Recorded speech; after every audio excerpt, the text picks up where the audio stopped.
Voltando agora, só agora que eu percebi que o segundo vídeo ficou torto, gente, não teve como arrumar, vai ficar daquele jeito mesmo, eu juro que nas próximas semanas eu não envio mais torto daquele jeito.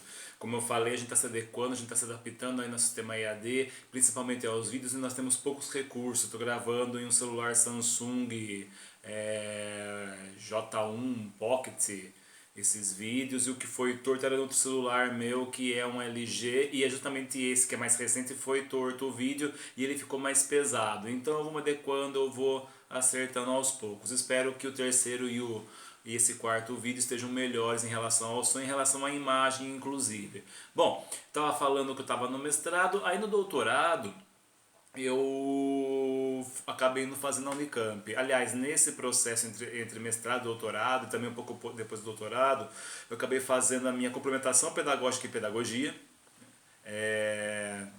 para poder também ser professor, ser coordenador de pedagogia e trabalhar mais de forma mais tranquila nos cursos de pedagogia, mesmo em formação de professoras para professoras e professores para o primeiro, para o ensino infantil e para o ensino básico, especialmente Fundamental 1, ensino infantil.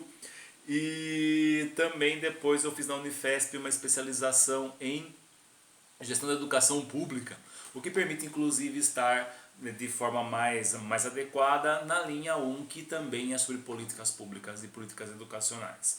Enfim, mas para entrar no doutorado eu bati muito na trave, porque eu terminei o mestrado em 2006 e só fui entrar no doutorado na Unicamp em 2010, começando o curso em 2011, porque eu queria necessariamente um orientador, queria fazer uma certa pesquisa, eu tinha muito enfocado aquilo que eu queria fazer.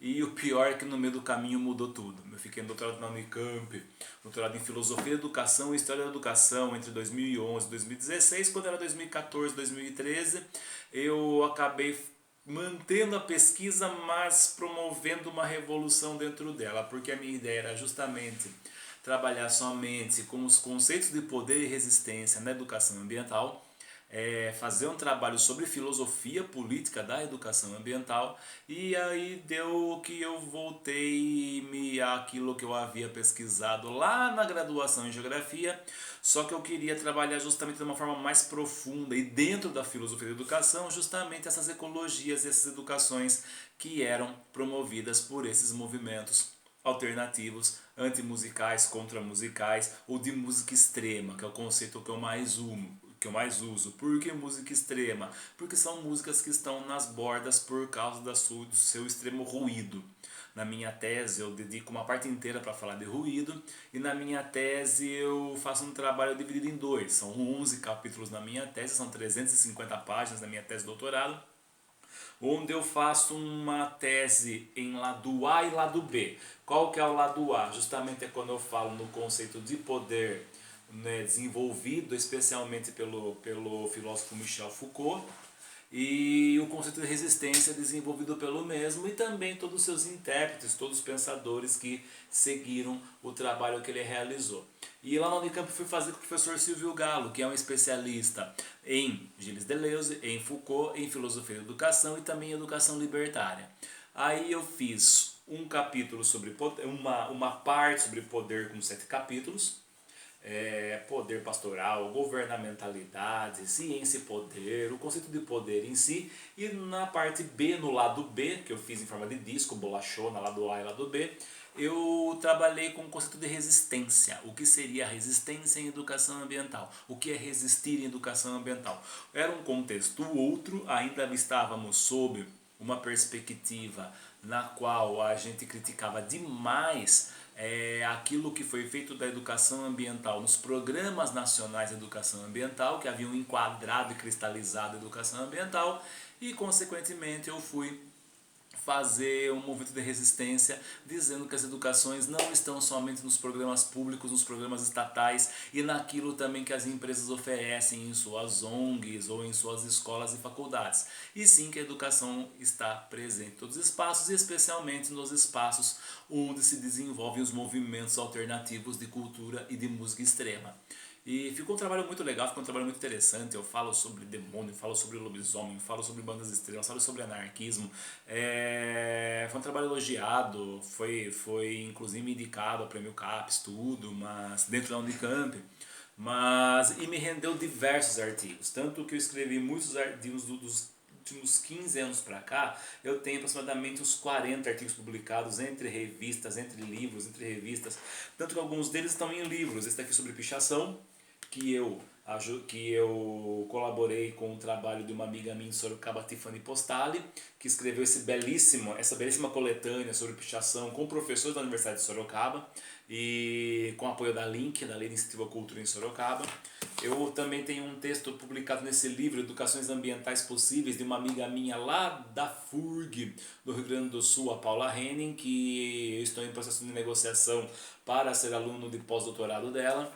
Esse livro aqui também eu publiquei um artigo que é justamente o último trabalho publicado pelo grupo da especialização de educação ambiental lá da USP de São Carlos. Tem esse daqui também, Filosofias da Diferença e Educação, onde eu falo sobre educação pastoral, sobre poder pastoral e ecologia, que foi organizado pela Maria dos Remédios de Brito e pelo meu orientador do doutorado, o Silvio Galo. E esse livro também aqui, que é o Ecologias Inventivas, Conversa sobre Educação, que foi organizado pelo pessoal da Federal Santa Catarina, em especial o colega Leandro Belinazzo Guimarães, que é um baita de um colega nosso, trabalha pra caramba com a questão dos estudos culturais e educação ambiental. E aí é o seguinte, o que de novo eu estou fazendo num curso de educação, psicanálise e subjetividade? Graças aos meus diálogos com a filosofia da educação, porque se eu não falo especificamente em psicanálise, eu estou dialogando diretamente com alguns pensadores que fizeram leituras outras da psicanálise. Pega o Gilles Deleuze, que é um filósofo que vai dialogar muito com Freud, em especial nas obras com Félix Guattari, o Anti-Édipo, em especial Mil Platôs. Tem o Michel Foucault, que faz uma ampla análise sobre a psicanálise, e alguns outros pensadores que a utilizaram. Em especial também eu trabalhei bastante no conceito de representações sociais com o Sérgio Moscovici, em especial Marcos Feigota. Ele vai falar bastante sobre o conceito de representações sociais em meio ambiente, e é algo no qual eu bebi pra caramba. Bom, do doutorado para cá eu fiz bastante coisa, fui coordenador de 2 cursos, fui coordenador de programa de PIBID, que era o Programa Nacional de Incentivo à Formação à Docência, eu fui colaborador de um convênio entre a Universidade de Sorocaba, a Universidade Autônoma de Oaxaca e a Universidade Alice Salomão de Berlim, da onde também eu tenho essa lembrança de quando eu fiz de quando eu trabalhei lá entre 2017 e 2018. Trabalhei não, eu fui colaborador voluntário e o programa era bancado pela CAPES alemã, né, o da ADSE. Bom, eu dei uma prolongada justamente nessa fala sobre minha trajetória para vocês perceberem que durante todo esse processo a única bolsa que eu tive foi a bolsa da CAPES do PIBID, a qual eu tinha, que era uma bolsa muito pequena, mas era uma bolsa na qual eu orientava os meus alunos da geografia a fazerem projetos e trabalhos nas escolas. No nosso projeto a gente fez um trabalho de 4 anos em uma escola periférica de Sorocaba sobre hortas comunitárias orgânicas. E trabalhamos muito com ecologia orgânica, com agrofloresta, com agroecologia. A gente publicou um artigo na Crítica Educativa da UFSCar sobre esse trabalho. Todos os meus textos estão à disposição nas plataformas que eu coloquei ali na apresentação de PowerPoint estão no meu Lattes, estão na minha Academia Edu, estão no meu Orcid. Então esses textos estão à disposição, quem quiser dar uma olhada está à livre disposição para vocês. Enfim, como eu prolonguei demais e eu quero dar uma falada ainda sobre o nosso cronograma. Nosso cronograma é muito simples. Tá? A gente montou um curso em 3 módulos. Primeiro módulo, onde eu vou falar sobre educação e ciências humanas. O primeiro módulo, quando eu falo sobre pesquisa em ciências humanas, vamos levar umas 4 semanas conversando sobre isso. Depois nós temos um módulo sobre ciências humanas e educação, e a pesquisa em ciências humanas e educação. E o último módulo, onde nós vamos trabalhar com educação e psicanálise especificamente nas pesquisas de vocês. Lá nas últimas 3 semanas, a ideia é fazer alguns seminários, algumas apresentações sobre as pesquisas de vocês, e aí que nós vamos fazer a relação com os textos sugeridos e com o trabalho em psicanálise, subjetividade e educação.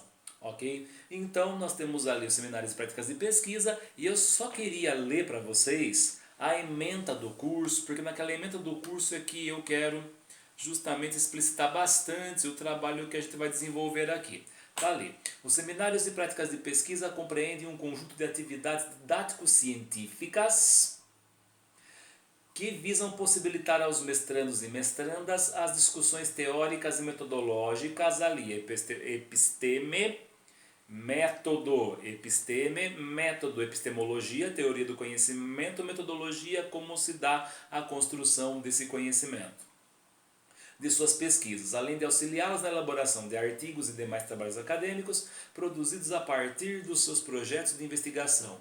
Vocês estejam preparados, vocês terão que escrever um artigo até o fim do curso junto aos orientadores ou orientadoras de vocês a ser publicado em alguma revista acadêmica brasileira. Tudo bem? Vocês precisam publicar um artigo ligado à dissertação de vocês. Vocês não podem publicar artigos falando sobre outras coisas que vocês estão escrevendo. Vocês até podem escrever artigos sobre outras coisas que vocês estão escrevendo, mas não diretamente ligado ao orientador, à orientadora de vocês e ao NIB.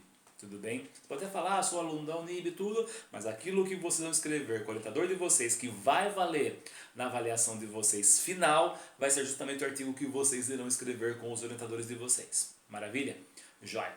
As atividades pretendem subsidiar, dar suporte e desenvolver competências para as concepções, problematizações, questões éticas, pensando além da metodologia científica e levando em consideração a subjetividade, a cultura e as relações sociais no campo de pesquisa. Vocês farão um artigo